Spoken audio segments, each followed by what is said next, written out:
नमस्कार मित्रांनो, आजकाल अंकिता बालावलकर आणि सूरज चव्हाण यांच्या कॉन्ट्रोवर्सीबद्दल सर्वांनाच माहिती आहे।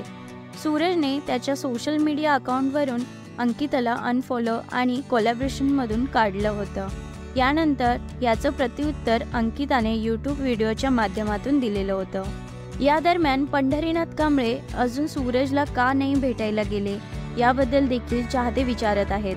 त्यावर पंढरीनाथ कांबळे यांना अंकिता सूरज वादावर देखील विचारलं होतं, पण त्यावर पंढरीनाथ कांबळे बोलले की मला काही माहीत नाही आहे त्यांच्यामध्ये नक्की काय झालंय, पण सूरज एक भोळा पोरगा आहे, त्याला माहिती नसेल त्याच्या मागून कोणी दुसऱ्यांनी हे केलं असेल, तसेच तोही मुद्दाम करणार नाही, मी त्याला भेटायला सुद्धा जाणार आहे तेव्हा विचारेन त्याला, तसेच मी कामामध्ये बिझी असल्यामुळे त्या दोघांची बाजू मला माहीत नाही तर मी काही बोलू शकणार नाही, असं पंढरीनाथ कांबळे यांनी सांगितलेलं आहे।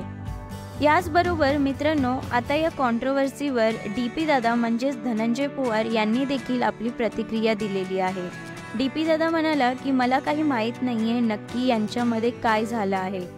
सूरजने त्याच्या व्हिडिओच्या कोलॅबोरेशनमधून अंकिताला काढलेला आहे, याचाच राग अंकिताला आलेला दिसतोय। हे सूरजने केलं आहे याबद्दल मला काही माहिती नाही आहे, कारण यामधला त्याला एवढं काही येत नाही, त्याचा आयडी कदाचित दुसरेच लोक हँडल करतायत आणि त्यापैकीच कोणीतरी केलं असेल।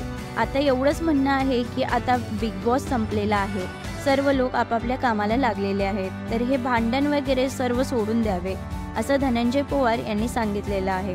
तर मित्रांनो, तुम्हाला याबद्दल काय वाटतं कमेंट करून नक्की सांगा।